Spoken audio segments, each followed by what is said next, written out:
Баршаңызға қайырлы күн. Мен бүгін көптеген адамдардың сұрағы бойынша НДС, яғни қосылған құн салығы туралы айтқым келеді.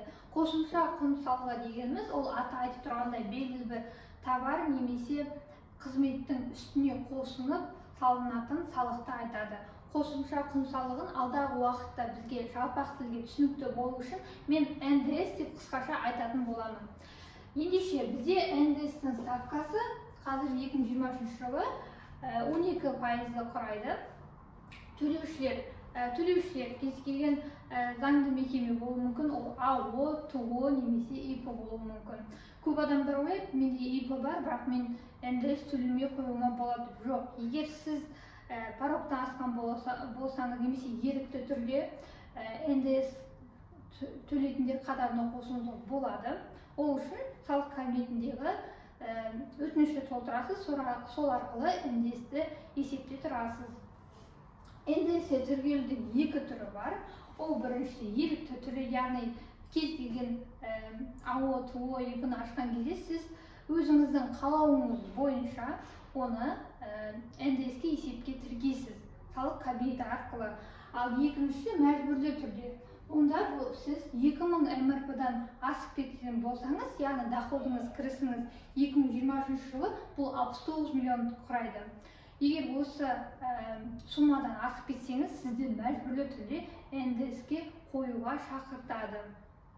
НДС мүлде төлемейтін жағдайлар бар ма? Иә. Діни, мәдени, қоғамдық денсаулық сақтау ұйымдары НДС төлемейді. НДС-ті қалай есептеуді көрсету үшін мен сіздерге мысал жазып қойдым уақытты үнемдеу үшін. Мысалы, ТО экстра ресепшн үстеуін жасаумен айналысады. Бұл үстеуді ол 400 мың теңгеге сатады. Бірақ бұл ТО экстра НДС төлеуші болып есептелмейді. НДС плательщик дейді. Яғни бұл үстеу 400 мың теңге тұрса, оған 12%, яғни 48 мың теңгені қосасыздар. Сондағы итоговый сумма 448 мың теңгені құрайды. Яғни 400 мың теңге бұл өз ТО-ның үстеуінің бағасы, 48 мың теңге НДС, ал общая сумма 448 мың теңгені құрайды. Яғни мына жерде түсінікті болшы 48 мың теңге ол ТО экстра үстеу сатқан кезде 48 мың теңгені сатып алушан алып, мемлекетке осы 48 мың теңгені төлейді. Енді бізде НДС құнын азайту үшін зачет деген ұғым пайдаланылады. Біз бағана айтқан ТО экстра ресепшн үстеуін жасау үшін, мысалы, ИП табыстан емен ағашын сатып алды. Емен ағашы бізде 250 мың теңге тұрайды. Бұл ИП табыс бізде НДС төлеушісі, яғни НДС плательщик болып есептеледі. Сондықтан 250 мың теңге, 30 мың теңге, 12% НДС-ті қосқанда 280 мың теңгеге осы емен ағасын сатып алады. Енді бізде ТО экстрада, ИП табыста НДС плательщик, яғни НДС төлеуші болып есептелгендіктен бізге зачет жасауға болады.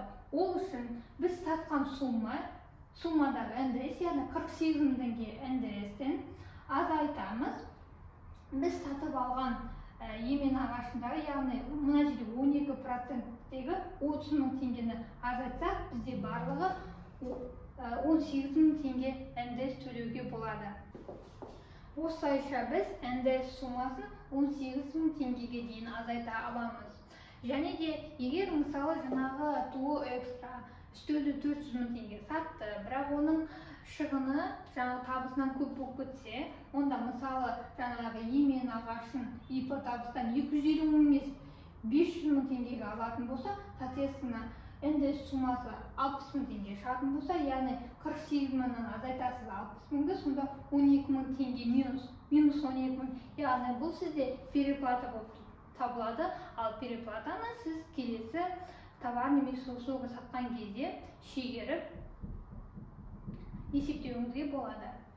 Мен сіздерге оңай түсінікті болу үшін мына жерде қолмен бәрін жазып көрсеткеніммен, сіздер отчет тапсырған кезде қолмен ештеңе есептеудің қажеті жоқ. Сіздер міндетті түрде ИССФ, яғни электронный счет фактура сайтына тіркелесіздер. Сол кезде сайт сіздерге автоматты НДС суммасын шығарып береді. Және де міндетті түрде, егер сіз НДС төлеуші болсаңыз, сіздер отчет, яғни салық есептілігін 300-ші форманы әр квартал сайын тапсыруыңыз қажет, яғни бір жылда 4 рет осы отчетты тапсырасыздар. Тағы да бір ескеретін жағдай, қолдан ешқандай счет фактура жасамайсыздар. Барлығы міндетті түрде электронды болу керек, яғни электронды счет фактура болу керек. Әйтпесе сіздерден салық комитеті ондай счет фактураларды қабылдамайды. Ең көп және жиі қойылатын сұрақтардың бірі, бұл НДС төлемесе не болады? Әсіресе Каспий магазині бар кәсіпкерлерге арналады.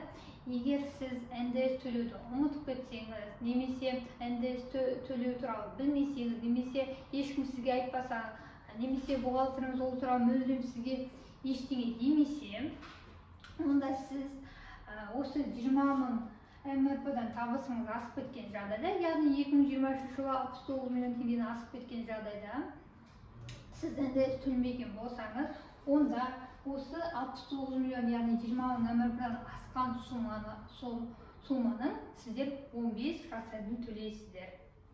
Яғни НДС-тің ставкасы 12% болғанымен, егер сіздер НДС төлеуді ұмытып кеткен болсаңыздар, салық комитетінен сізге уведомление келеді.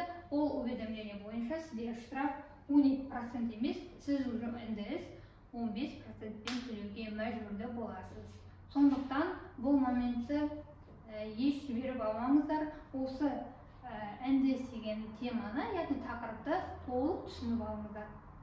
Негізі НДС бұл өте үлкен тақырып, бірақ мен сіздерге ең маңыздысы, ең керекті ақпараттарды мына жерге жазып қойдым. Алдағы уақытта қандай тақырыпта видео көргілеріңіз келеді, комментарий қалдыруларыңызға әбден болады. Назарларыңызға рахмет.